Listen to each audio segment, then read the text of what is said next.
Good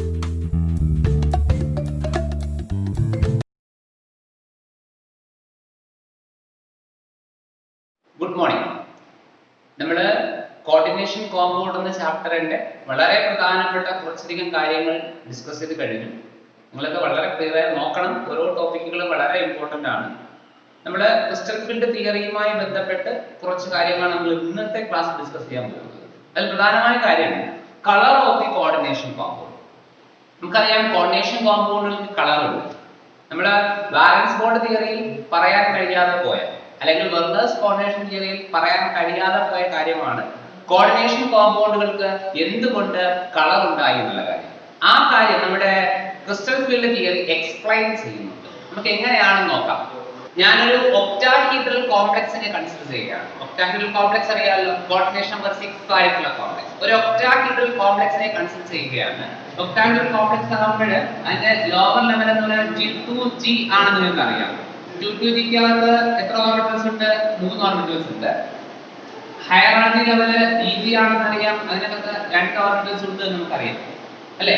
അതായത് crystal field സ്പ്ലിറ്റിംഗിന്റെ ഫലമായിട്ട് G2G എന്നും EG എന്നും സ്പ്ലിറ്റ് ചെയ്യുന്നത് നമുക്കറിയാം, പഠിച്ചതാണ്. ഓർമ്മയുണ്ടാവുമല്ലോ ക്രിസ്റ്റൽ ഫീൽഡ് സ്പ്ലിറ്റിംഗ്. G2G-ക്കകത്ത് 3 ഓർബിറ്റൽസ് ഉണ്ട്, EG-ക്കകത്ത് 2 ഓർബിറ്റൽസ് ഉണ്ട്. അതിനകത്തൊന്നും ഒരു കൺഫ്യൂഷൻ ഇല്ലാതെ ഞാൻ വിചാരിക്കുന്നു.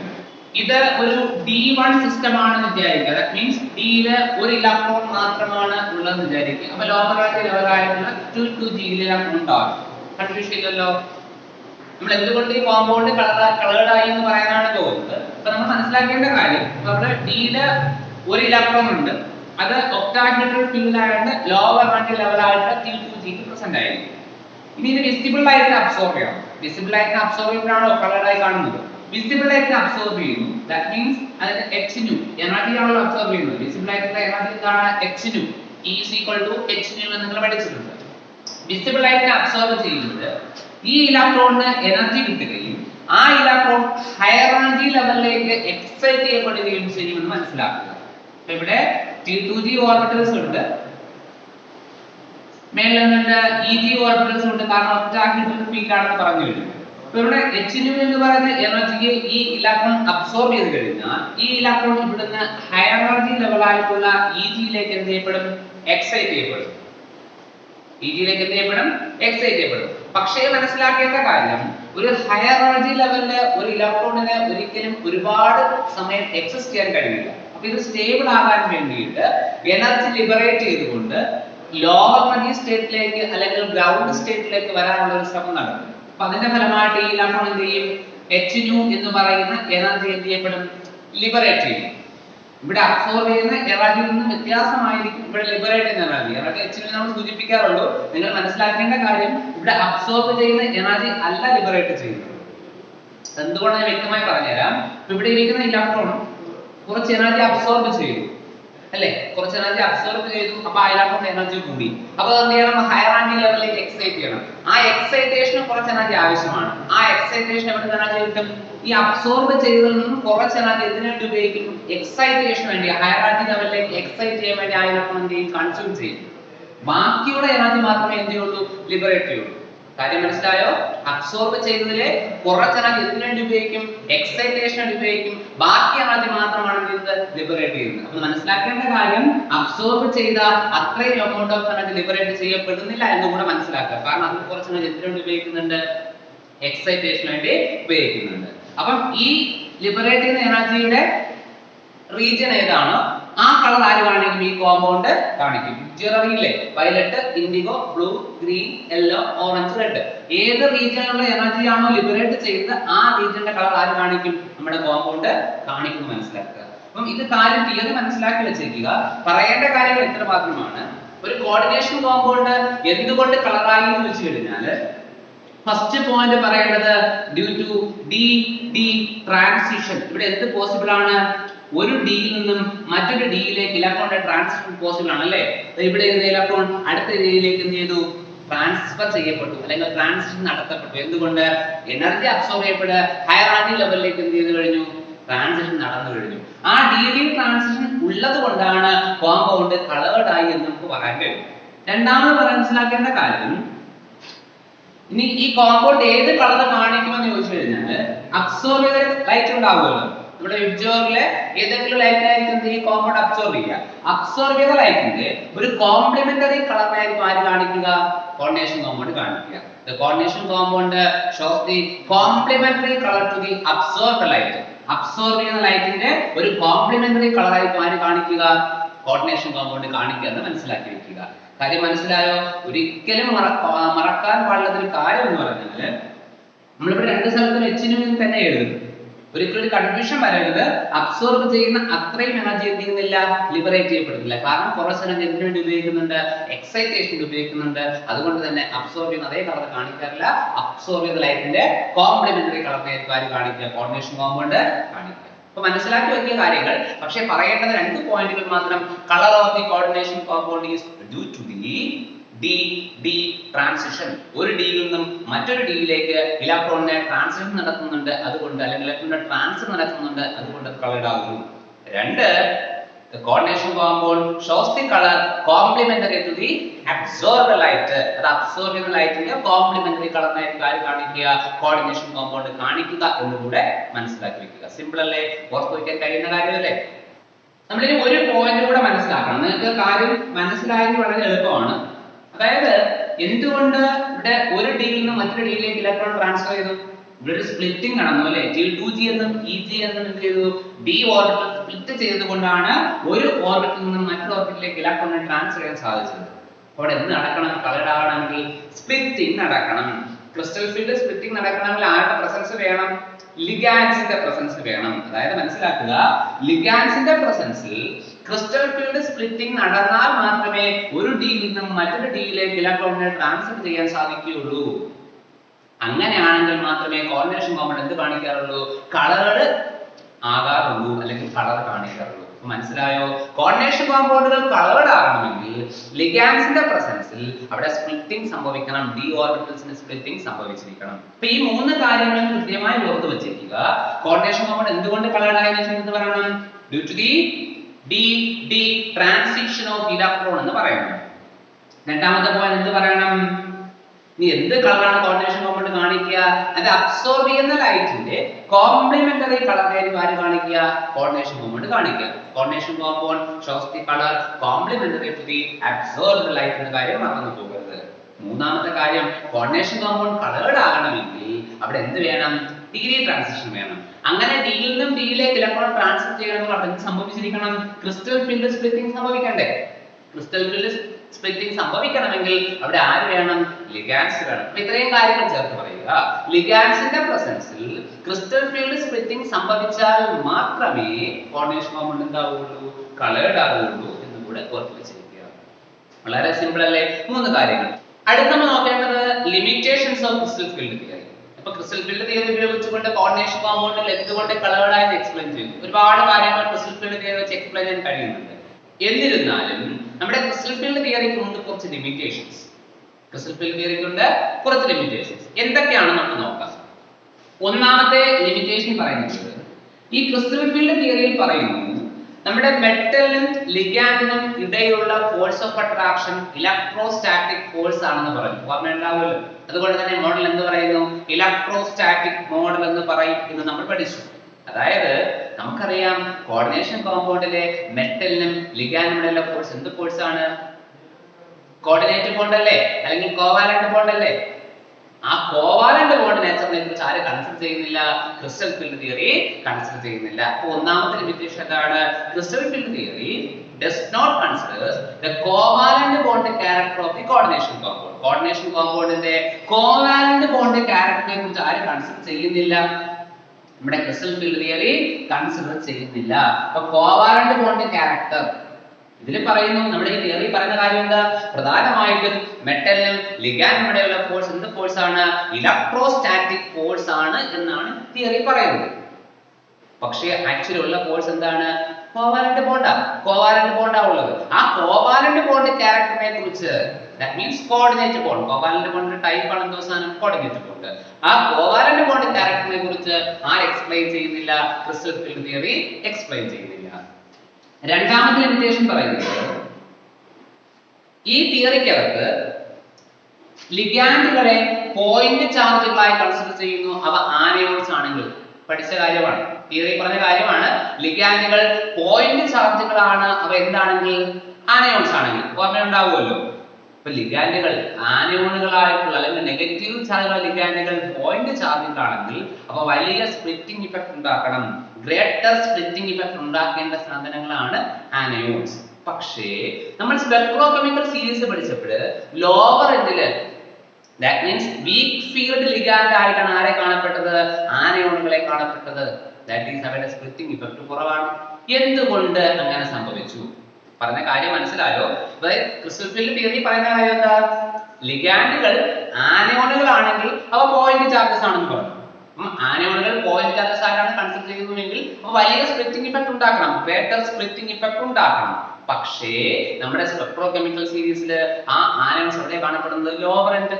That means weak field splitting effect കുറവാണ്. അതെങ്ങനെ സംഭവിച്ചു?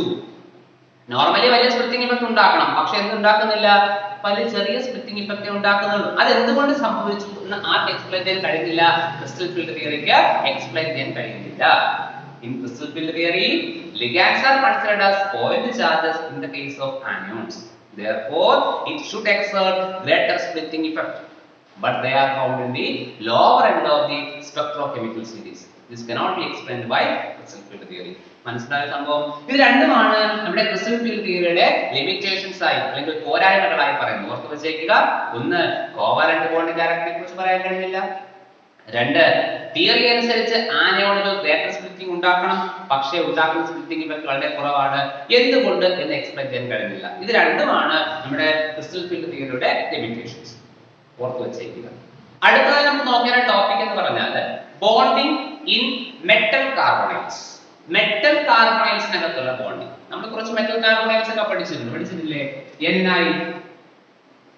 NiCO 4 times, tetra carbonyl nickel 0 ഒരു മെറ്റൽ കാർബണൈലാണ്. വേറെയും പഠിച്ചിട്ടുണ്ട്. FeCO 5 times, penta carbonyl iron 0. ഇതൊക്കെ മെറ്റൽ കാർബണൈൽസ് ആണ്. ഈ മെറ്റൽ കാർബണൈൽസിനകത്തുള്ള ബോണ്ടിങ് നിങ്ങൾ മനസ്സിലാക്കേണ്ട കാര്യം, ഈ മെറ്റൽ കാർബണൈൽസിനകത്ത് രണ്ട് തരം ബോണ്ടിങ്ങുകളാണ്. എത്ര തരം ബോണ്ടിങ് ഉണ്ട്? രണ്ട്. ഒന്നാമത് വളരെ സിമ്പിൾ ആയി മനസ്സിലാക്കുക, metal carbon sigma bond. Metal carbon sigma bond. രണ്ടാമത് metal carbon pi bond.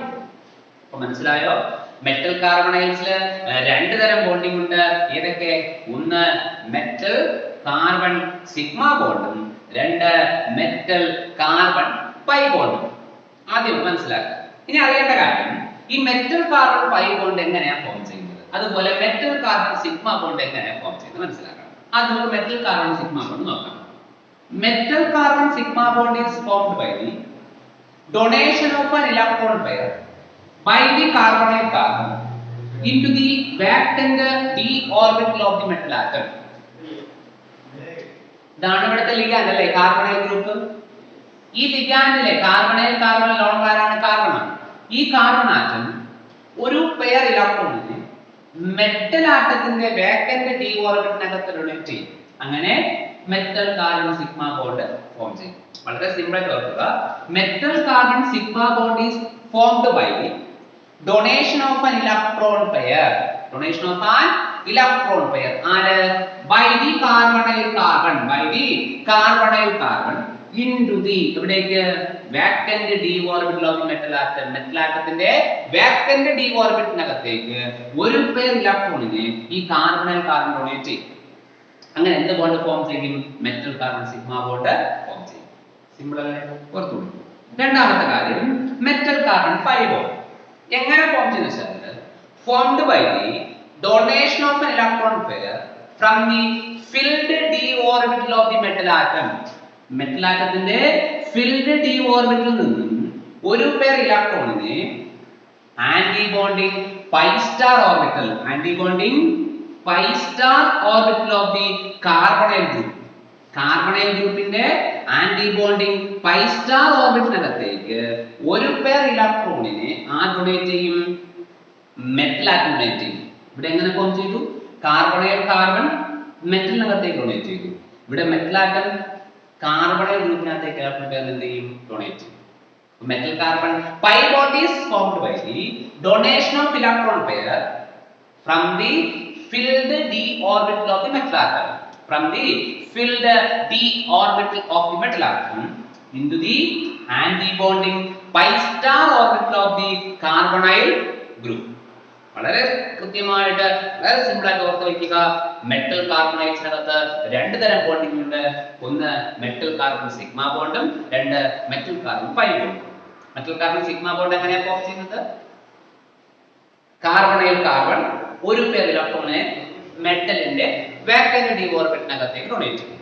Metal carbon pi bond എങ്ങനെയാണ് ഫോം ചെയ്യുന്നത്?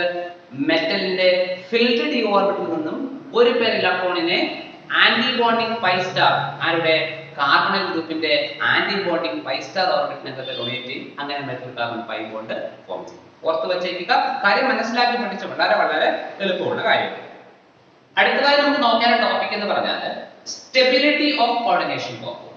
കോർഡിനേഷൻ കോമ്പൗണ്ടിന്റെ സ്ഥിരത. ഒരു കോർഡിനേഷൻ കോമ്പൗണ്ട് സ്റ്റേബിൾ ആണോ അല്ലയോ നമ്മൾ സൂചിപ്പിക്കുന്നത് ആ കോർഡിനേഷൻ കോമ്പൗണ്ടിനകത്ത് ഉൾപ്പെട്ടിരിക്കുന്ന രണ്ട് സ്പീഷീസുകളുണ്ട്. ആരൊക്കെയാണ്? കോർഡിനേഷൻ കോമ്പൗണ്ട് ലാസ്റ്റ് നമ്മൾ പറയാനാണ്. ആരൊക്കെ രണ്ട് സ്പീഷീസുകൾ? മെറ്റലും ലിഗാൻഡും. ഈ മെറ്റലും ലിഗാൻഡും തമ്മിലുള്ള അസോസിയേഷൻ, ദാറ്റ് മീൻസ് ബോണ്ടിങ്ങിന്റെ അളവ് എത്രയാണ് എന്നതിനെ ഡിപ്പെൻഡ് ചെയ്തുകൊണ്ടാണ് കോർഡിനേഷൻ കോമ്പൗണ്ടിന്റെ സ്റ്റെബിലിറ്റി നമ്മൾ എക്സ്പ്രസ് ചെയ്യുന്നത്. കാര്യം മനസ്സിലായോ? അപ്പോൾ കോർഡിനേഷൻ കോംപ്ലക്സിന്റെ സ്റ്റെബിലിറ്റി എക്സ്പ്രസ് ചെയ്യുന്നത് ആ കോർഡിനേഷൻ കോമ്പൗണ്ട് ഉൾപ്പെട്ടിരിക്കുന്ന രണ്ട് സ്പീഷീസുകളുടെ അസോസിയേഷനെ ബേസ് ചെയ്തിട്ടാണ്. ആ കോർഡിനേഷൻ കോമ്പൗണ്ട് രണ്ട് സ്പീഷീസുകൾ, ദാറ്റ് മീൻസ് മെറ്റലും ലിഗാൻഡും തമ്മിലുള്ള ബോണ്ടിങ് സ്ട്രോങ് ആണെങ്കിൽ കോർഡിനേഷൻ കോമ്പൗണ്ട് മോർ സ്റ്റേബിൾ ആയിരിക്കും. ബോണ്ടിങ് വീക്ക് ആണെങ്കിൽ കോർഡിനേഷൻ കോമ്പൗണ്ട് ലെസ് സ്റ്റേബിൾ ആയിരിക്കും.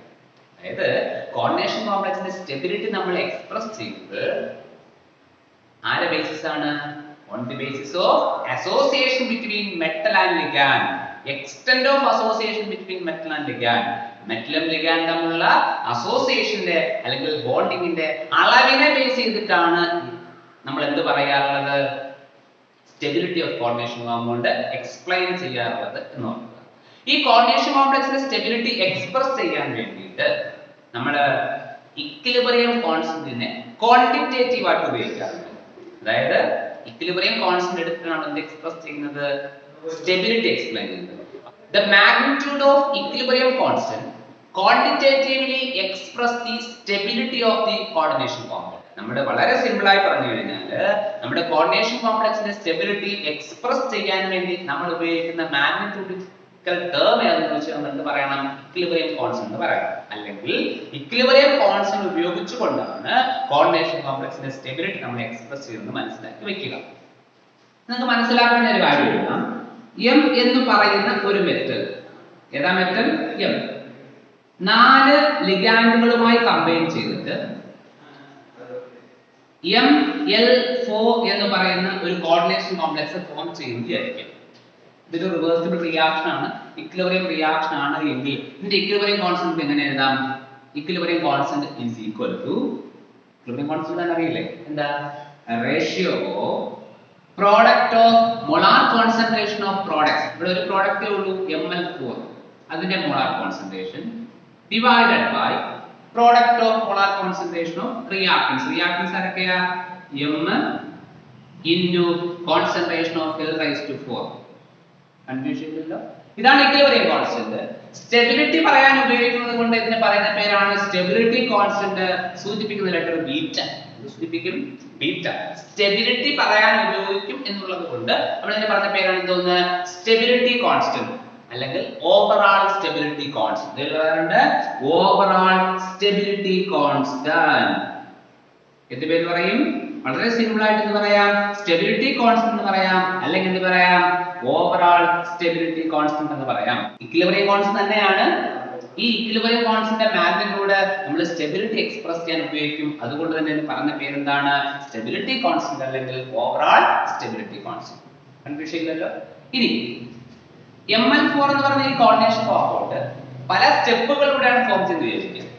നോക്കുക, M എന്ന് പറയുന്ന മെറ്റൽ ഒന്നാമത്തെ ലിഗാൻഡുമായി കമ്പൈൻ ചെയ്തിട്ട് ML എന്ന് പറയുന്ന ഒരു കോർഡിനേഷൻ കോംപ്ലക്സിനെ ഫോം ചെയ്യും. കൺഫ്യൂഷൻ ഇല്ലല്ലോ? എന്താ ഇക്വിലിബ്രിയം കോൺസ്റ്റന്റ്? K സൂചിപ്പിക്കാം, പറഞ്ഞേ. concentration of product ml divided by concentration of m into concentration of L. Confusion ഇല്ലല്ലോ, ഫ്രീ ആണ്. ഒന്നാമത്തെ സ്റ്റെപ്പ് ആയതുകൊണ്ട് നമുക്ക് K1 എന്ന് കൊടുക്കാം. എന്ത് കൊടുക്കാം? K1. നമുക്ക് ml4 ആ ഉണ്ടാകേണ്ടത്, ml ഉണ്ടായിട്ടുള്ളൂ. സെക്കൻഡ് സ്റ്റെപ്പിൽ ml എന്ന് പറയുന്ന ഈ കോംപ്ലക്സ് 4 ലിഗാൻഡിലെ ഒരു ലിഗാൻഡ് ഉപയോഗിച്ചിട്ടുള്ളൂ. രണ്ടാമത്തെ ലിഗാൻഡുകളുമായി കമ്പൈൻ ചെയ്തിട്ട് ml2 എന്ന് പറയുന്ന ഒരു കോർഡിനേഷൻ കോംപ്ലക്സിനെ ഫോം ചെയ്യും. എന്തായിരിക്കും ഇവിടുത്തെ equilibrium constant? K equal to concentration of product, that means ml2 divided by concentration of ml into concentration of L. രണ്ടാമത്തെ സ്റ്റെപ്പ് ആണ് നമുക്ക് എന്ത് കൊടുക്കാം? K2. കൺഫ്യൂഷൻ ഇല്ലല്ലോ. then ഇപ്പോൾ നമുക്ക് ml4 ഉണ്ടായിട്ടില്ല. അടുത്ത സ്റ്റെപ്പിൽ ml2 എന്ന് പറയുന്ന കോർഡിനേഷൻ കോംപ്ലക്സ് മൂന്നാമത്തെ ലിഗാൻഡുമായി കമ്പൈൻ ചെയ്തിട്ട് ml3 എന്ന് പറയുന്ന കോർഡിനേഷൻ കോംപ്ലക്സ് ഉണ്ടായെന്ന് വിചാരിക്കും. എന്തായിരിക്കും equilibrium constant? K concentration of product, that is ml3 divided by concentration of reactant, that is ml2 into concentration of L. മൂന്നാം സ്റ്റെപ്പ് നമുക്ക് എന്ത് കൊടുക്കാം? K3. ഇപ്പോൾ ml4 ഉണ്ടായിട്ടില്ല. അടുത്ത സ്റ്റെപ്പിൽ ml3 എന്ന് പറയുന്ന കോർഡിനേഷൻ കോംപ്ലക്സ് 4 ലിഗാൻഡിലെ 1 2 3 ഉപയോഗിച്ചിട്ടുള്ളൂ. നാലാമത്തെ ലിഗാൻഡുമായി കമ്പൈൻ ചെയ്തിട്ട് ml4 എന്ന കോർഡിനേഷൻ കോംപ്ലക്സ് ഫോം ചെയ്തു കഴിഞ്ഞു. എന്തായിരിക്കും ഇവിടുത്തെ equilibrium constant? K equal to concentration of product, that is ml4 divided by concentration of reactant ആയിരിക്കുക ml3 into concentration of L. Confusion ഇല്ലാതെ എടുത്തു. നാലാം സ്റ്റെപ്പ് അല്ലേ, നമുക്ക് എന്ത് കൊടുക്കാം? K4. അപ്പം ഇവിടെ ഒരു സ്റ്റെപ്പിലൂടെ ആ റിയാക്ഷൻ കംപ്ലീറ്റ് ചെയ്ത് ബീറ്റയ്ക്ക് പറഞ്ഞ പേരെന്താ? Overall stability constant. ഈ ml4 എന്ന കോർഡിനേഷൻ കോംപ്ലക്സ് പല സ്റ്റെപ്പുകളിലൂടെ ഫോം ചെയ്തു. അപ്പൊ നമുക്ക് പല ഇക്വിലിബ്രിയം കോൺസ്റ്റന്റ് കിട്ടി, അല്ലെങ്കിൽ പല സ്റ്റെബിലിറ്റി കോൺസ്റ്റന്റ് കിട്ടി. സ്റ്റെബിലിറ്റി പറയുന്ന പേര് നമുക്ക് എന്ത് പറയാം? സ്റ്റെബിലിറ്റി കോൺസ്റ്റന്റ് പറയാം. ഇവിടെ K1 K2 K3 K4 നാല് കോൺസ്റ്റന്റ് കിട്ടിയില്ലേ? ഇതിനെ പറയുന്ന പേര് സ്റ്റെപ്പ് വൈസ് സ്റ്റെബിലിറ്റി കോൺസ്റ്റന്റ്. ഇതിന് പറയും സ്റ്റെപ്പ് വൈസ് സ്റ്റെബിലിറ്റി കോൺസ്റ്റന്റ് എന്ന് പറയും. K1 K2 K3 K4. അടുത്ത സ്റ്റെപ്പ് ഉണ്ടെങ്കിൽ K5 ഇങ്ങനെ എഴുതാം. 4 സ്റ്റെപ്പേ ഉള്ളൂ. 4 സ്റ്റെപ്പ്. ഇതിന് പറഞ്ഞ പേരെന്താണ്? Step wise stability constant. ഇതിനെ പറഞ്ഞ പേര് ബീറ്റ ഓവറോൾ സ്റ്റെബിലിറ്റി കോൺസ്റ്റന്റ്. ഇത് ചെയ്യാൻ പോകുന്ന കാര്യം K1 into K2 into K3 into K4. അതായത് സ്റ്റെപ്പ് വൈസ് സ്റ്റെബിലിറ്റി കോൺസ്റ്റന്റുകളെ പരസ്പരം മൾട്ടിപ്പിൾ ചെയ്യാൻ പോകുക. എന്താ K1 എന്ന് പറഞ്ഞാൽ? ഇതാണ് അല്ലേ, concentration of ml divided by concentration of m into concentration of L. എന്താ K2? അല്ലേ, concentration of ml2 divided by concentration of ml into concentration of L. എന്താണ് K3? concentration of ml3 divided by concentration of ml2 into concentration of L. എന്താ K4? അല്ലേ, concentration of ml4 divided by concentration of ml3 into concentration of L. Confusion ഇല്ലല്ലോ. നോക്കിയേ, ml cancel, ml2 cancel, ml3 cancel. ബാക്കി എന്താണെന്ന് പറഞ്ഞേ? മേലിന്റെ concentration of ml4 മാത്രമേ ഉള്ളൂ അല്ലേ. താഴെ divided by concentration of m into concentration of L ഉണ്ട്. L 2 ഉണ്ട്, L 3 തവണ ഉണ്ട്, L 4 തവണ. that is L raised to 4 അല്ലേ. L into L into L into L, L raised to 4. Confusion ഇല്ലല്ലോ. ഇതെന്താ സാധനം? നോക്കി പറഞ്ഞു. ഇവിടെ കണ്ടിട്ടുണ്ടോ? Concentration of ml4 divided by concentration of m into concentration raised to 4. എവിടെയെങ്കിലും കണ്ടിട്ടുണ്ടോ? ദോ കിടപ്പുണ്ടല്ലേ, ദാ കിടപ്പുണ്ട്. എന്താ സാധനം? Beta overall stability constant. that is K1 into K2 into K3 into K4 equal to beta. നമുക്ക് എന്ത് പറയാം? product of stepwise stability constant equal to overall stability constant. stepwise stability constant ന്റെ product ആയിരിക്കും overall stability constant എന്ന് കൂടെ ഓർത്തു വെച്ചേക്കുക. Simple ആയ കാര്യം അല്ലേ. അപ്പോൾ എന്താണ് overall stability constant മനസ്സിലാക്കുക, എന്താണ് stepwise stability constant മനസ്സിലാക്കുക. ഈ stepwise stability constant ന്റെ product ആയിരിക്കും overall stability constant എന്ന് കൂടെ മനസ്സിലാക്കുക. ഒരു പോയിന്റ് കൂടെ അറിയണം. ഈ stability constant reciprocal, that is 1 by beta. അതിനെ പറയുന്ന പേരാണ് ഇൻസ്റ്റെബിലിറ്റി കോൺസ്റ്റന്റ്. എന്ത് പേര് പറയും? Instability constant dissociation constant. Instability constant അല്ലെങ്കിൽ dissociation constant, that is reciprocal of stability constant 1 by beta is called instability constant അല്ലെങ്കിൽ dissociation constant. ബീറ്റ പറഞ്ഞ പേര് എന്താണ്? Overall stability constant. അവിടെ നമുക്ക് ഈ ടേമുമായി ബന്ധപ്പെടുത്തി ഒരു പേര് കൂടെ വേണമെങ്കിൽ പറയാം. എന്താണ്? അസോസിയേഷൻ കോൺസ്റ്റന്റ് എന്ന് പറയാം. ഒരു ടേം കൂടെ ഓർത്ത് വെച്ചേക്കുക. കാരണം സ്റ്റെബിലിറ്റി പറയുന്നത് മെറ്റലും ലിഗാൻഡും തമ്മിലുള്ള അസോസിയേഷനെ ബേസ് ചെയ്തിട്ടല്ലേ. അതുകൊണ്ട് വേണം നമുക്ക് എന്ത് പേര് പറയാം? സ്റ്റെബിലിറ്റി കോൺസ്റ്റന്റ് അല്ലെങ്കിൽ അസോസിയേഷൻ കോൺസ്റ്റന്റ് എന്ന് പറയാം. Reciprocal of stability constant, that is 1 by beta is called instability constant അല്ലെങ്കിൽ dissociation constant. വളരെ സിമ്പിൾ അല്ലേ? ഓർത്ത് വെച്ചൂടെ? വളരെ സിമ്പിൾ ആയി പഠിച്ചു വെക്കുക, വളരെ വ്യക്തമായി പഠിച്ചു വെക്കുക. അടുത്ത നമുക്ക് നോക്കാൻ ടോപ്പിക് എന്ന് പറഞ്ഞാൽ application of coordination compound. Coordination കോമ്പൗണ്ടിന്റെ ആപ്ലിക്കേഷൻ അല്ലെങ്കിൽ ഇമ്പോർട്ടൻസ് ഓഫ് കോർഡിനേഷൻ. ഒന്നാമത്തെ ആപ്ലിക്കേഷൻ പറയുന്നത് coordination compounds are widely used qualitative and quantitative analysis. Analytical chemistry അങ്ങനെ ഒരു ബ്രാഞ്ച് ഉണ്ട്, അനലിറ്റിക്കൽ കെമിസ്ട്രി. അതായത് നമ്മൾ അനാലിസിസ് വഴി ഐഡന്റിഫൈ ചെയ്യണം കോമ്പൗണ്ട്സിനെയും എലമെന്റ്സിനെയും ഐഡന്റിഫൈ ചെയ്യുന്ന സമയത്ത് ആ അനലിറ്റിക്കൽ കെമിസ്ട്രിയിൽ ക്വാളിറ്റേറ്റീവ് അനാലിസിസും ഉണ്ട്, ക്വാണ്ടിറ്റേറ്റീവ് അനാലിസിസും ഉണ്ട്. നമ്മൾ പ്രാക്ടിക്കൽ വൈസ് അതൊക്കെ പഠിക്കും.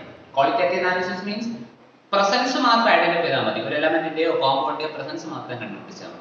ക്വാണ്ടിറ്റേറ്റീവ് അനാലിസിസ് മീൻസ് അത് എത്ര ഉണ്ട് എന്ന് കൂടെ അളവ് കൂടെ എന്ത് ചെയ്യണം, കണ്ടുപിടിക്കേണ്ടത്. ഇങ്ങനെ ക്വാളിറ്റേറ്റീവ് അനാലിസിസിലും ക്വാണ്ടിറ്റേറ്റീവ് അനാലിസിസിലും കോർഡിനേഷൻ കോമ്പൗണ്ടുകൾ വളരെ വ്യാപകമായി ഉപയോഗിക്കുന്നുണ്ട്. ഒന്നാമത്തെ ആപ്ലിക്കേഷൻ എന്താണ്? Coordination compounds are widely used in qualitative and quantitative analysis. ഈ ക്വാളിറ്റേറ്റീവ് അനാലിസിസിലും ക്വാണ്ടിറ്റേറ്റീവ് അനാലിസിസിലും വ്യാപകമായി ഉപയോഗിക്കുന്ന കുറച്ച് കോർഡിനേഷൻ നമുക്ക് പരിചയപ്പെടാം. ഒരെണ്ണം നിങ്ങൾക്ക് അറിയുന്ന സാധനമാണ് EDTA, ethylene diamine tetraacetate. DMG, dimethyl glyoxime. Dimethyl glyoxime നിക്കലിന്റെ എസ്റ്റിമേഷൻ ഉപയോഗിക്കുന്ന ഒരു കോമ്പൗണ്ട് ആണ് DMG, നിക്കലിന്റെ എസ്റ്റിമേഷൻ. EDTA ടൈട്രേഷൻ ഒക്കെ ഉപയോഗിക്കാറുണ്ട്. അതുപോലെ തന്നെ കുപ്രോൺ, പിന്നെയുണ്ട് ആൽഫ നൈട്രോസോ ബീറ്റ നാപ്തോൾ. ഇവയൊക്കെ ക്വാളിറ്റേറ്റീവ് അനാലിസിസിലും ക്വാണ്ടിറ്റേറ്റീവ് അനാലിസിസിലും വളരെ വ്യാപകമായി ഉപയോഗിക്കുന്ന കോർഡിനേഷൻ കോമ്പൗണ്ടുകൾ ചില എക്സാമ്പിളുകൾ മാത്രമാണ്. ഓർത്തു വെച്ചേക്ക്. ഒന്നാമത്തെ ആപ്ലിക്കേഷൻ എന്താണ്? Coordination compounds are widely used in qualitative and quantitative analysis. രണ്ടാമത്തെ ആപ്ലിക്കേഷൻ പറയുന്നത് നമ്മൾ ഹാർഡ്നെസ് ഓഫ് വാട്ടർ കേട്ടിട്ടില്ലേ? വാട്ടറിന്റെ ഹാർഡ്നെസ്, കാഠിന്യം, കാൽഷ്യത്തിന്റെയും മഗ്നീഷ്യത്തിന്റെയും ക്ലോറൈഡുകൾ, സൾഫേറ്റുകൾ, ബൈകാർബണേറ്റ്സ് ഇവ പ്രസന്റ് ആകുന്നതിന്റെ ഫലമായിട്ടാണ് ഹാർഡ്നെസ് ഉണ്ടാകുന്നതെന്ന് നമ്മൾ ഫസ്റ്റ് ഇയറിൽ പഠിച്ചിട്ടുണ്ട്. വാട്ടറിന്റെ ഹാർഡ്നെസ് കണ്ടുപിടിക്കാൻ വേണ്ടിയിട്ട് നമ്മൾ ഡൈസോഡിയം എത്തിലീൻ ഡയമീൻ ടെട്രാസെറ്റേറ്റ് ഉപയോഗിച്ച് എന്ത് ചെയ്യും? ടൈട്രേറ്റ് ചെയ്യും. ഇതൊരു കോർഡിനേഷൻ കോമ്പൗണ്ട് ആണ്. അപ്പം ഡൈസോഡിയം എത്തിലീൻ ഡയമീൻ ടെട്രാസെറ്റേറ്റ് ഉപയോഗിച്ചുകൊണ്ട് ടൈട്രേറ്റ് ചെയ്തിട്ടാണ് നമ്മൾ ഹാർഡ് വാട്ടറിന്റെ ഹാർഡ്നെസ് എസ്റ്റിമേറ്റ് ചെയ്യുന്നത്. Hardness of hard water is estimated by titrating with the disodium ethylene diamine tetracetate. മൂന്നാമത്തെ ആപ്ലിക്കേഷൻ പറയുന്നത് മെറ്റലർജി. കേട്ടിട്ടുണ്ടാകും, ലോഹ നിഷ്കർഷണം, മെറ്റൽസിന്റെ എക്സ്ട്രാക്ഷൻ. ഓറിൽ നിന്ന് മെറ്റൽ എന്ത് ചെയ്യുന്നു? എക്സ്ട്രാക്ട് ചെയ്യുന്നു, അവസാനം പ്യൂരിഫൈ ചെയ്ത മെറ്റൽ കിട്ടുന്നു. ഒരു സംഭവം പഠിച്ചിട്ടുണ്ടാവും, മെറ്റലർജി. ആ മെറ്റലർജിക്കൽ പ്രോസസ്സിൽ എക്സ്ട്രാക്ഷൻ പ്രോസസ്സിലും പ്യൂരിഫിക്കേഷൻ പ്രോസസ്സിലും നമ്മൾ ആര് ഉപയോഗിക്കുന്നുണ്ട്? Coordination compounds. അപ്പോൾ coordination compounds found using extraction and purification of metals. മെറ്റൽസിന്റെ എക്സ്ട്രാക്ഷനും പ്യൂരിഫിക്കേഷനും, ഈ മെറ്റൽസിന്റെ എക്സ്ട്രാക്ഷൻ തുടങ്ങി പ്യൂരിഫിക്കേഷൻ വരെയുള്ള എല്ലാ സ്റ്റെപ്പുകളെയും ചേർത്ത് പറയുന്ന പേരാണ് മെറ്റലർജി. മലയാളത്തിൽ ലോഹ നിഷ്കർഷണം എന്ന് പറയും. ഓറിൽ നിന്നും മെറ്റൽ, പ്യുവർ മെറ്റൽ കിട്ടുന്നവരുടെ എല്ലാ സ്റ്റെപ്പുകളെയും ചേർത്ത് പറയുന്ന പേരാണ് മെറ്റലർജി. ഈ മെറ്റലർജിക്കൽ പ്രോസസ്സിൽ എക്സ്ട്രാക്ഷൻ അടക്കം പ്യൂരിഫിക്കേഷൻ അടക്കം ആരുടെ ആപ്ലിക്കേഷൻ ഉണ്ട്? കോർഡിനേഷൻ കോമ്പൗണ്ടുകളുടെ ആപ്ലിക്കേഷൻ ഉണ്ട്. Coordination compounds found use in extraction and purification of metals. ഇവിടെ എക്സ്ട്രാക്ഷൻ, ഗോൾഡിന്റെയും സിൽവറിന്റെയും ഒക്കെ എക്സ്ട്രാക്ഷൻ നമ്മൾ ആര് ഉപയോഗിക്കുന്നുണ്ട്? കോർഡിനേഷൻ കോമ്പൗണ്ടുകൾ ഉപയോഗിക്കുന്നുണ്ട്. അതുപോലെ പ്യൂരിഫിക്കേഷൻ പ്രോസസ്സിനകത്ത് രണ്ട് മെത്തേഡുകൾ പഠിക്കാനുണ്ട്. നിങ്ങളിത് പഠിക്കും. മോണ്ട് പ്രോസസ്സും അതുപോലെ വാൻ ആർക്കൽ മെത്തേഡ്. ഈ രണ്ട് മെത്തേഡിലും ആരുടെ ആപ്ലിക്കേഷൻ ഉണ്ട്? കോർഡിനേഷൻ കോമ്പൗണ്ട് ആപ്ലിക്കേഷൻ ഉണ്ട്. നിക്കലിന്റെ പ്യൂരിഫിക്കേഷൻ ഉപയോഗിക്കുന്ന മെത്തേഡാണ് മോൺ പ്രോസസ്. വളരെ സിമ്പിൾ ആണ്. നിക്കലിന് എന്താണ്? കാർബൺ മോണോക്സൈഡ് റിയാക്ട് ചെയ്യും, നമുക്ക് ആരെ കിട്ടും? Tetra carbonyl nickel. ഇതൊരു കോർഡിനേഷൻ കോമ്പൗണ്ട് ആണെന്ന് അറിയാം. നമ്മൾ വീണ്ടും ഹീറ്റ് ചെയ്യും, ടെമ്പറേച്ചർ ഉപയോഗിക്കുന്നുണ്ട്. ഹീറ്റ് ചെയ്യുമ്പോൾ എന്തായി മാറും? പ്യുവറായിട്ട് നിക്കലും കാർബൺ മോണോക്സൈഡ് ലിബറേറ്റ് ചെയ്യുകയും ചെയ്യും.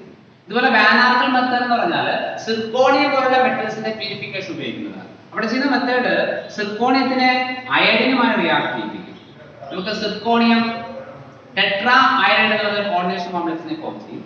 വീണ്ടും ഹയർ ടെമ്പറേച്ചറിൽ ഹീറ്റ് ചെയ്യുമ്പോൾ പ്യൂർ ആയിട്ടുള്ള സിർക്കോണിയവും അയഡിൻ ലിബറേറ്റ് ചെയ്യുകയും ചെയ്യും. ഇതാണ് മോൺ പ്രോസസ്സ്, ഇതാണ് വാൻ ആർക്കൽ മെത്തേഡ്. നിങ്ങൾ പഠിക്കുക. പോട്ടെ, നമുക്ക് ആവശ്യമില്ല. മനസ്സിലാക്കുക, മെറ്റലർജിക്കൽ പ്രോസസ്സിൽ എക്സ്ട്രാക്ഷനകത്തും പ്യൂരിഫിക്കേഷനകത്തും ആരുടെ ആപ്ലിക്കേഷൻ ഉണ്ട്? കോർഡിനേഷൻ കോമ്പൗണ്ടിന്റെ ആപ്ലിക്കേഷൻസ് ഉണ്ടെന്ന് നോക്കുക. രണ്ട് പ്യൂരിഫിക്കേഷൻ ഉത്തരം ഞാൻ പറഞ്ഞത് മോൺ പ്രോസസ്സും വാൻ ആർക്കൽ മെത്തേഡും ഓർക്കാൻ പറ്റുമല്ലോ. നാലാമത്തെ ആപ്ലിക്കേഷൻ പറയുന്നത് നമ്മുടെ ബയോളജിക്കൽ സിസ്റ്റത്തിനകത്ത് കോർഡിനേഷൻ കോമ്പൗണ്ട്സിന്റെ ഇമ്പോർട്ടൻസ് ഉണ്ട്. ജീവനുള്ള വസ്തുക്കളിൽ നിങ്ങൾ കേട്ടിട്ടുണ്ട് കോർഡിനേഷൻ കോമ്പൗണ്ടുകളാണ്. ഒന്ന് ക്ലോറോഫിൽ കേട്ടിട്ടുണ്ടാവുമോ? പ്ലാന്റ്സില് വളരെ പ്രധാനപ്പെട്ട ഒരു കോമ്പൗണ്ട് ആണ് ക്ലോറോഫിൽ. ഫോട്ടോസിന്തസിസിന് കാരണമാകുന്ന കോമ്പൗണ്ട് ആണ് ക്ലോറോഫിൽ. ബയോളജിയിലൊക്കെ പഠിച്ചിട്ടുണ്ടാവും. ആ ക്ലോറോഫിൽ എന്ന് പറഞ്ഞാൽ മെഗ്നീഷ്യം എന്ന് പറയുന്ന എലമെന്റിന്റെ ഒരു കോർഡിനേഷൻ കോമ്പൗണ്ട് ആണ്. അതുപോലെ കേട്ടുള്ള കോമ്പൗണ്ട് ആണ് ഹീമോഗ്ലോബിൻ. ഹീമോഗ്ലോബിൻ കേട്ടില്ലേ? ഹീമോഗ്ലോബിൻ അയണിന്റെ ഒരു കോർഡിനേഷൻ കോമ്പൗണ്ട്. ബ്ലഡിൽ കാണപ്പെടുന്ന, ബ്ലഡിന് ചുവപ്പ് നിറം കൊടുക്കുന്ന, റെഡ് കളർ കൊടുക്കുന്ന, ഓക്സിജനെ ക്യാരി ചെയ്യാൻ സഹായിക്കുന്ന ഒരു കോമ്പൗണ്ട് ആണ് ഹീമോഗ്ലോബിൻ. നിങ്ങൾ പഠിച്ചിട്ടുണ്ട്. ആ ഹീമോഗ്ലോബിൻ എന്ന് പറഞ്ഞാൽ അയണിന്റെ ഒരു കോർഡിനേഷൻ കോമ്പൗണ്ട് ആണ്. അതുപോലെ വൈറ്റമിൻ B12 കേട്ടിട്ടുണ്ടാവോ? സയനോ കൊബാളമീൻ, ഇതും ഒരു കോർഡിനേഷൻ കോമ്പൗണ്ട് ആണ്. വൈറ്റമിൻ B12 സൈനോകൊബാളമീൻ എന്നാണ് അതിന്റെ കെമിക്കൽ നെയിം. സൈനോകൊബാളമീൻ അത് ഒരു കോർഡിനേഷൻ കോമ്പൗണ്ട് ആണ്. കൊബാൾട്ടിന്റെ ഒരു കോർഡിനേഷൻ കോമ്പൗണ്ട് ആണ് വൈറ്റമിൻ B12. പിന്നെ ചില എൻസൈംസ് ഒക്കെ ഉണ്ട്. അതായത് ഒരു എൻസൈമാണ് കാർബോക്സി പെപ്റ്റിഡൈസ്. കാർബോക്സി പെപ്റ്റിഡൈസ് ഇതൊക്കെ എന്താണ്? കോർഡിനേഷൻ കോമ്പൗണ്ട് ആണ്. ജീവനുള്ള വസ്തുക്കളിൽ പ്രാധാന്യമുള്ള കോർഡിനേഷൻ കോമ്പൗണ്ട് ആണ്. ആരൊക്കെ? ക്ലോറോഫിൽ മെഗ്നീഷ്യത്തിന്റെ കോർഡിനേഷൻ കോമ്പൗണ്ട് ആണ്. പ്ലാന്റിലെ ഇമ്പോർട്ടൻസ് നമുക്കറിയാം. ഹീമോഗ്ലോബിൻ അയണിന്റെ കോർഡിനേഷൻ കോമ്പൗണ്ട് ആണ്. ബ്ലഡിലുള്ള കോമ്പൗണ്ട് ആണെന്ന് അറിയാം. അതിന്റെ ഇമ്പോർട്ടൻസ് നമ്മൾ പഠിച്ചിട്ടുണ്ട്. ദെൻ വൈറ്റമിൻ B12 സൈനോകൊബാളമീൻ കൊബാൾട്ടിന്റെ ഒരു കോർഡിനേഷൻ കോമ്പൗണ്ട് ആണ്. അതുപോലെ കാർബോക്സി പെപ്റ്റിഡൈസ് എന്ന് പറയുന്ന എൻസൈം ഒരു കോർഡിനേഷൻ കോമ്പൗണ്ട്. ഇങ്ങനെ ഒരുപാട് കോമ്പൗണ്ടുകൾ ബയോളജിക്കൽ സിസ്റ്റത്തിനകത്ത് ഇമ്പോർട്ടൻസ് ഉള്ള കോർഡിനേഷൻ കോമ്പൗണ്ട് ആണെന്ന് ഓർത്ത് വെച്ചിരിക്കുക. ഇതിന് അടുത്ത ആപ്ലിക്കേഷൻ പറയുന്നത് നമ്മുടെ ഇൻഡസ്ട്രി, വ്യവസായം. ഈ വ്യവസായത്തിൽ കാറ്റലിസ്റ്റുകളായിട്ട്, ഉൽപ്രേരകങ്ങളായിട്ട് നമ്മൾ ആരെ ഉപയോഗിക്കുന്നുണ്ട്? Coordination compounds. Coordination compounds are widely used as catalyst in industry. വ്യവസായത്തിൽ ഉൽപ്രേരകങ്ങളായി നമ്മൾ ആരെ ഉപയോഗിക്കുന്നുണ്ട്? കോർഡിനേഷൻ കോമ്പൗണ്ടുകളെ ഉപയോഗിക്കുന്നുണ്ട്. ഒരു എക്സാമ്പിൾ പറഞ്ഞാൽ വിൽക്കിൻസൺ കാറ്റലിസ്റ്റ്. ഏതാണ്? വിൽക്കിൻസൺ കാറ്റലിസ്റ്റ് എന്ന് പറഞ്ഞാൽ ട്രൈഫിനൈൽ ഫോസ്ഫീൻ റോഡിയം ക്ലോറൈഡ്. ഇതാണ് വിൽക്കിൻസൺ കാറ്റലിസ്റ്റ്. ഒരു എക്സാമ്പിൾ ആണ്. ഇൻഡസ്ട്രിയിൽ ഉപയോഗിക്കുന്ന ഒരു കോർഡിനേഷൻ കോമ്പൗണ്ട് ആയിട്ടുള്ള കാറ്റലിസ്റ്റ് ആണ് Wilkinson catalyst. Triphenyl phosphine rhodium chloride. അപ്പം ഇൻഡസ്ട്രിയില് കോർഡിനേഷൻ കോമ്പൗണ്ട് എന്തായിട്ട് ഉപയോഗിക്കുന്നുണ്ട്? കാറ്റലിസ്റ്റ് ആയിട്ട് ഉപയോഗിക്കുന്നുണ്ട്. പിന്നെ അടുത്ത ആപ്ലിക്കേഷൻ പറയുന്നത് photography. Black and white photography കേട്ടിട്ടുണ്ടാകും. പഴയ കാലങ്ങളിലെ ഫോട്ടോഗ്രാഫി.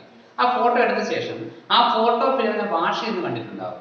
നിങ്ങൾ സിനിമകളിലെങ്കിലും കണ്ടിട്ടുണ്ടാവും. ആ ഫോട്ടോ ഫിലിമിൽ നമ്മൾ എന്ത് ചെയ്യുന്നു? ഈ ഇരുട്ട് മുറിയിൽ വെച്ചിട്ട്, അരണ്ട വെളിച്ചമുള്ള ഒരു മുറിയിൽ വെച്ചിട്ട് ഒരു സൊല്യൂഷൻ അതിലേക്ക് വാഷ് ചെയ്തെടുക്കുന്നു. ആ പ്രോസസ് വന്നതാണ് ഫിക്സിംഗ് ഓഫ് ഇമേജ് എന്ന് പറയും. ഇമേജിനെ ഫിക്സ് ചെയ്യുക. നമ്മൾ ഫോട്ടോഗ്രാഫി ഫിലിം ഉണ്ടാക്കിയിരിക്കുന്നത് ലൈറ്റ് സെൻസിറ്റീവ് ആയിട്ടുള്ള സിൽവർ ബ്രോമൈഡ് പോലുള്ള കോമ്പൗണ്ട് വെച്ചിട്ട് ലൈറ്റ് ഫോൾ ചെയ്യുമ്പോൾ ആ ഭാഗം ഡീകമ്പോസ് പോകും, ഇമേജ് അവിടെ ഫോം ചെയ്യും. അത് നമ്മൾ എന്താണ്? ഈ സൊല്യൂഷൻ അകത്തേക്ക് വാഷ് ചെയ്ത് ഫിക്സ് ചെയ്തെടുക്കും. അവിടെ വാഷിങ്ങിന് അല്ലെങ്കിൽ ഫിക്സിങ്ങിന് ഉപയോഗിക്കുന്ന സൊല്യൂഷൻ എന്ന് പറഞ്ഞാൽ hypo. Hypo means sodium thiosulphate. Na2S2O3 sodium thiosulphate പറയുന്ന പേര് ഹൈപ്പോ. എന്ത് പറയും? ഹൈപ്പോ. ഈ സൊല്യൂഷൻ ഉപയോഗിച്ചിട്ടാണ് നമ്മൾ ഇമേജുകളെ ഫിക്സ് ചെയ്യുക. ഇത് നമ്മുടെ ഫോട്ടോഗ്രാഫി ഫിലിമായുള്ള സിൽവർ ബ്രോമൈഡുമായിട്ട് റിയാക്ട് ചെയ്തിട്ട് ഫോം ചെയ്തൊരു കോർഡിനേഷൻ കോമ്പൗണ്ട്. എന്താണ് ഫോം ചെയ്തത്? Coordination form. അപ്പം ബ്ലാക്ക് ആൻഡ് വൈറ്റ് ഫോട്ടോഗ്രാഫിയിൽ ഇമേജിനെ ഫിക്സ് ചെയ്യാൻ വേണ്ടിയിട്ട് നമ്മൾ എന്താണ് ഹൈപ്പോ അല്ലെങ്കിൽ സോഡിയം തയോസൾഫേറ്റ് വാഷ് ചെയ്യും. അപ്പോഴേക്കും ഈ hypo silver bromide, light sensitive ആയിട്ടുള്ള ഫോട്ടോഗ്രാഫിക് ഫിലിമിലുള്ള സിൽവർ ബ്രോമൈഡുമായി റിയാക്ട് ചെയ്തിട്ട് ഒരു കോർഡിനേഷൻ കോമ്പൗണ്ട് അവിടെ ഫോം ചെയ്യും. അപ്പോൾ അവിടെ ആരുടെ ആപ്ലിക്കേഷൻ ഉണ്ട്? കോർഡിനേഷൻ കോമ്പൗണ്ട് ആപ്ലിക്കേഷൻസ് ഉണ്ട് എന്ന് ഓർത്ത് വെച്ചേക്കുക. അടുത്ത ആപ്ലിക്കേഷൻ പറയുന്നത് മെഡിസിനൽ ഫീൽഡ്. ഇവിടെ കോർഡിനേഷൻ കോംപ്ലക്സുകൾക്ക് മെഡിസിനൽ ഫീൽഡിലും ആപ്ലിക്കേഷൻസ് ഉണ്ട്. അതായത് പ്രധാനമായിട്ടും നമ്മുടെ ബോഡിയിൽ ഉണ്ടാകുന്ന മെറ്റൽ പോയിസണിങ്ങിന് മെഡിസിൻസ് ആയിട്ട് നമ്മൾ ആര് ഉപയോഗിക്കുന്നുണ്ട്? കോർഡിനേഷൻ കോമ്പൗണ്ടിനെ ഉപയോഗിക്കാറുണ്ട് എന്ന് ഓർത്ത് വെച്ചിരിക്കുക. ഇതിന് എക്സാമ്പിളുകൾ പറഞ്ഞു കഴിഞ്ഞാൽ നമ്മുടെ ബോഡിയിൽ കോപ്പർ പോയിസണിങ് ഉണ്ടായാൽ നമ്മൾ ഉപയോഗിക്കുന്ന ഒരു മെഡിസിൻ ആണ് ഡി പെൻസിലമീൻ. ഇതൊരു കോർഡിനേഷൻ കോമ്പൗണ്ടാണ്, ഡി പെൻസിലമീൻ. അതുപോലെ അയൺ പോയിസണിങ് ഉണ്ടായാൽ ഉപയോഗിക്കുന്ന ഒരു മെഡിസിൻ ആണ് ഡെസ്ഫെറിഓക്സിൻ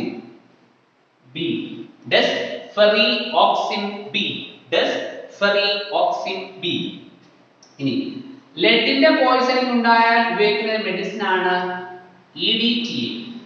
നമ്മുടെ സാധാരണഗതിയിൽ മെറ്റൽ പോയിസണിങ് ഉണ്ടായാൽ നമ്മൾ ആര് ഉപയോഗിക്കാറുള്ളത്? കോർഡിനേഷൻ കോമ്പൗണ്ടുകളെ അല്ലെങ്കിൽ ലിഗാൻഡുകളെ മെഡിസിൻ ആയിട്ട് ഉപയോഗിക്കാറുണ്ട്. എക്സാമ്പിൾ പറയുന്നത് കോപ്പർ പോയിസണിങ് ഉണ്ടായാൽ ഉപയോഗിക്കുന്ന മെഡിസിൻ എന്താണ്? ഡി പെൻസിലമീനും. അയൺ പോയിസണിങ് ആണ് നമ്മൾ എന്ത് ഉപയോഗിക്കും? ഡെസ്ഫെറിഓക്സിൻ ബി ഉപയോഗിക്കും. ലെഡ് പോയിസൺ എന്ത് ഉപയോഗിക്കും? EDTA ഉപയോഗിക്കും. ഇതെല്ലാം ലിഗാൻഡ് നമുക്ക് അറിയാം. അപ്പൊ ലിഗാൻഡുകളാണ് നമ്മുടെ ട്രീറ്റ്മെന്റ് ഉപയോഗിക്കുന്നത് കൊണ്ട് ഇതിന് പറയുന്ന മറ്റൊരു പേരുണ്ട് ലിഗാൻഡ് തെറാപ്പി. ഇത് പറയും ലിഗാൻഡ് തെറാപ്പി എന്ന് പറയാറുണ്ട് എന്ന് ഓർത്ത് വെച്ചേക്കുക. ലിഗാൻഡ് തെറാപ്പി വളരെ ഇമ്പോർട്ടന്റ് ഓർക്കേണ്ട കാര്യം. പ്ലാറ്റിനത്തിന്റെ ചില കോർഡിനേഷൻ കോമ്പൗണ്ടുകൾ ട്യൂമറിന്റെ ട്രീറ്റ്മെന്റിന് വളരെ ഇഫക്റ്റീവ് ആയിട്ട് ഉപയോഗിക്കുന്നുണ്ട്. Some platinum compounds are widely used for അല്ലെങ്കിൽ effectively used for the treatment of tumors. ട്യൂമറിന്റെ ട്രീറ്റ്മെന്റിന് വളരെ ഇഫക്റ്റീവ് ആയിട്ട് ഉപയോഗിക്കാൻ കഴിയുന്ന മെഡിസിൻ ആണ് പ്ലാറ്റിനത്തിന്റെ ചില കോമ്പൗണ്ടുകൾ. ഒരു എക്സാമ്പിൾ പറഞ്ഞാൽ സിസ്പ്ലാറ്റിൻ. എന്താണ് സിസ്പ്ലാറ്റിൻ? നിങ്ങൾക്ക് അറിയാം PT NH3 ടോയ്സ് Cl. ഇതിന്റെ സിസ് കോമ്പൗണ്ട്. എന്താണ് സിസ് കോമ്പൗണ്ട് വരയ്ക്കാൻ നിങ്ങൾക്ക് അറിയില്ലേ? എങ്ങനെ വരയ്ക്കുക? നമ്മൾ കഴിഞ്ഞ ക്ലാസ്സിലൊക്കെ പഠിച്ചു കഴിഞ്ഞ കാര്യങ്ങളാണ്. പ്ലാറ്റിനം സിസ് ആവുമ്പോൾ എന്താണ്? സെയിം ലിഗാൻഡുകൾ സെയിം സൈഡിൽ വന്നാൽ എന്തായി? സിസ് ആയി. ഇതാണ് സിസ് പ്ലാറ്റിനം. പഠിച്ചുള്ള കാര്യമാണ്. ഒരു എക്സാമ്പിൾ ആണ്. അതായത് ട്യൂമറിന്റെ ട്രീറ്റ്മെന്റിന് വളരെ ഇഫക്റ്റീവ് ആയിട്ട് ഉപയോഗിക്കുന്ന മെഡിസിൻ ആണ് സിസ് പ്ലാറ്റിൻ. ഇപ്പോൾ മറക്കാൻ പാടില്ലാത്ത കാര്യമാണ്, നമ്മുടെ കോർഡിനേഷൻ കോമ്പൗണ്ടുകൾ മെഡിസിൻസ് ആയിട്ട് ഉപയോഗിക്കുന്നുണ്ട്. പ്രധാനമായിട്ടും മെറ്റൽ പോയിസണിങ്. എക്സാമ്പിൾ പറഞ്ഞു കഴിഞ്ഞു. കോപ്പർ പോയിസണിങ് ഉണ്ടായാൽ ഉപയോഗിക്കുന്ന മെഡിസിൻ ഡി പെൻസിലമീൻ. അയൺ പോയിസണിങ് ആണെങ്കിൽ ഡെസ്ഫെറിഓക്സിൻ ബി. ലെഡ് പോയിസണിങ് ആണെങ്കിൽ EDTA. ഓർക്കേണ്ട പ്രധാനപ്പെട്ട പോയിന്റ്, ട്യൂമറിന്റെ ട്രീറ്റ്മെന്റിന് വളരെ ഇഫക്റ്റീവ് ആയിട്ട് പ്ലാറ്റിനത്തിന്റെ ചില കോമ്പൗണ്ടുകൾ ഉപയോഗിക്കുന്നുണ്ട്. ഒരു എക്സാമ്പിൾ ആണ് സിസ്പ്ലാറ്റിൻ. ഓർക്കാൻ പറ്റുമല്ലോ. ലിഗാൻഡ് തെറാപ്പി എന്നൊരു ടേം കൂടെ ഓർത്ത് വെച്ചേക്കുക. ഇത്രയുമാണ് കോർഡിനേഷൻ കോമ്പൗണ്ടിന്റെ ആപ്ലിക്കേഷൻസ്. ഓർത്ത് വെച്ചേക്കുക. ചിലപ്പോഴൊക്കെ എക്സാമിൽ ചോദിച്ചു പോകുന്ന ടോപ്പിക്കുകളാണ്. കോർഡിനേഷൻ കോമ്പൗണ്ട് എന്ന ഈ ചാപ്റ്ററിനകത്ത് നമുക്ക് ഇത്രയും കാര്യങ്ങളാണ് പഠിക്കാനുള്ളത്. എല്ലാ ടോപ്പിക്കിലും നമ്മൾ കവർ ചെയ്തു പോയി. നിങ്ങൾ പഠിച്ചൊരു പുതിയ ടോപ്പിക്കാണ്, എന്നാലും വളരെ ഇമ്പോർട്ടന്റ് ആണ്. കുറേയധികം സെക്ഷൻസ് നമുക്ക് ഇമ്പോർട്ടന്റ് ആയി ചോദിക്കുമെന്ന് തന്നെ പറയാൻ കഴിയും. എല്ലാ ഭാഗങ്ങളും നന്നായി വർക്ക്ഔട്ട് ചെയ്ത് പഠിക്കുക, ഡൗട്ടുകൾ ക്ലിയർ ചെയ്ത് പഠിക്കുക, എല്ലാം വർക്ക്ഔട്ട് ചെയ്ത് പഠിക്കേണ്ട കാര്യങ്ങളാണ്. പിന്നെ പുതിയൊരു ചാപ്റ്ററുമായിട്ട് നമുക്ക് വരും ദിവസങ്ങളിൽ കാണാം. Okay, thank you.